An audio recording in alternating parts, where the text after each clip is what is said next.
On a cool autumn afternoon, William, an older man, sat in his worn-out wheelchair on a busy city street.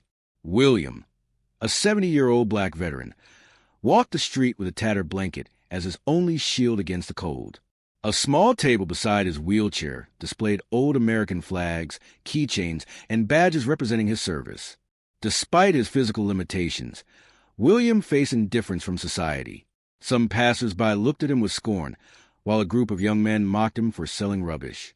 One of them yelled, and the other hurled a coin that rolled away on the ground, laughing. William's trembling hands betrayed his emotions, but he steadied his voice and responded, "I'm just trying to make an honest living." The young men found his words amusing and walked away, their laughter echoing down the street.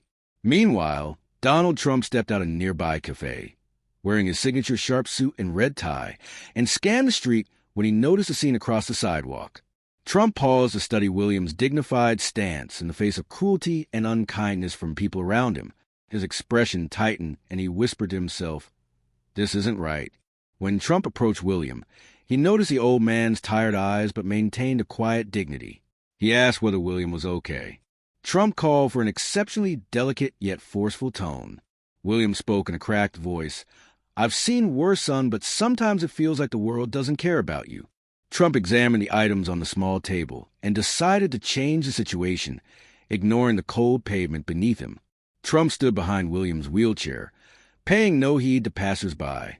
He spoke softly and compassionately, asking for his name and story.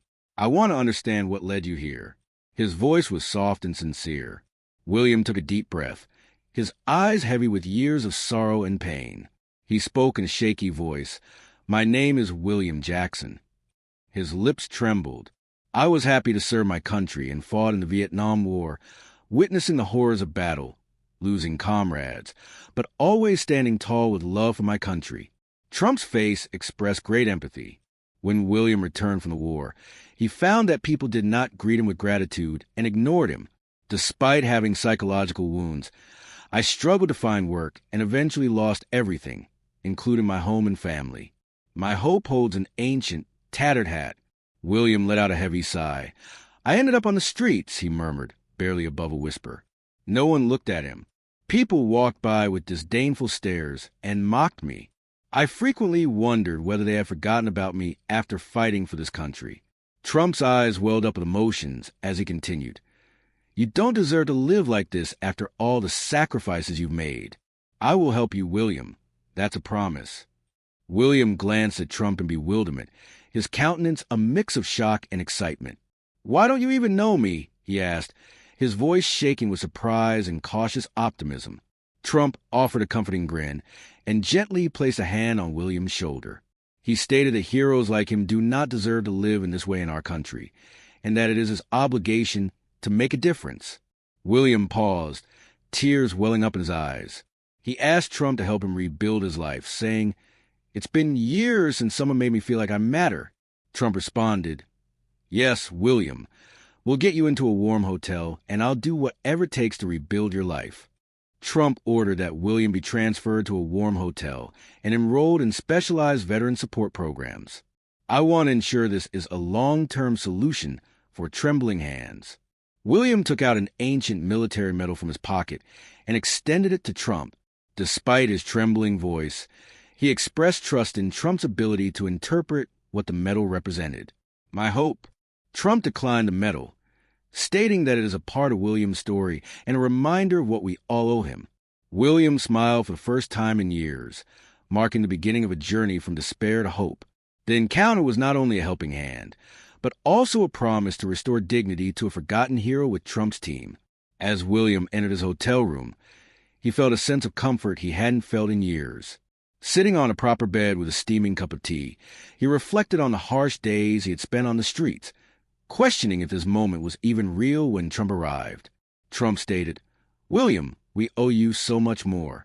Today, I spoke with my team and several organizations. First, we will arrange a permanent home for you. We will also provide you with support through specialized veteran rehabilitation programs and anything else you need." William, holding back tears, exclaimed, "Are you really going to do this? For years, no one cared about me." Hearing someone say this now is incredible. Trump firmly shakes William's hand and says, "This is just the beginning. William, you fought for this country, and now it will fight for you," referring to a security squad. Trump provided explicit directions. Get William's health assessed and enroll him in veteran support services to ensure he's not alone. Trump shared William's story on social media, and it quickly went viral, touching millions of hearts. Across the nation, people from all walks of life paid respect to William, providing money, furniture, and job chances.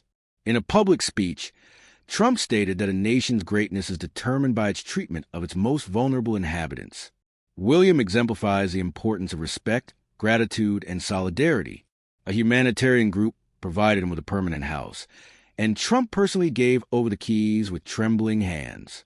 William took the keys, stating that it feels like a dream. The narrative galvanized the neighborhood, and locals gathered to welcome William into his new home with tiny presents and meaningful comments. Children created homemade thank you cards to show their gratitude. William's smile conveyed a sense of peace he had not felt in years, highlighting the power of hope and community. After a month, William had acclimated to his new life in his cozy home. He loved a hot cup of coffee in the morning, visited with neighbors, and found solace in stability he had restored despite prior trials. Trump surprised William with a visit and presented him with a new wheelchair, veteran service medals, and personal items as gifts. Tears welled up in his eyes as he realized that you had restored his life. He expressed gratitude as he watched William play with youngsters and the neighborhood rally around him. Trump remarked with pride, "Big improvements start with little steps." The narrative of William's transformation served as a lesson for the community, demonstrating how a community effort can improve a person's life. The story ended with a sincere statement from Trump on social media. William's tale highlights the significance of each individual and the impact of simple acts of kindness. To make the world a better place, take the first modest step and be a beacon of hope for someone.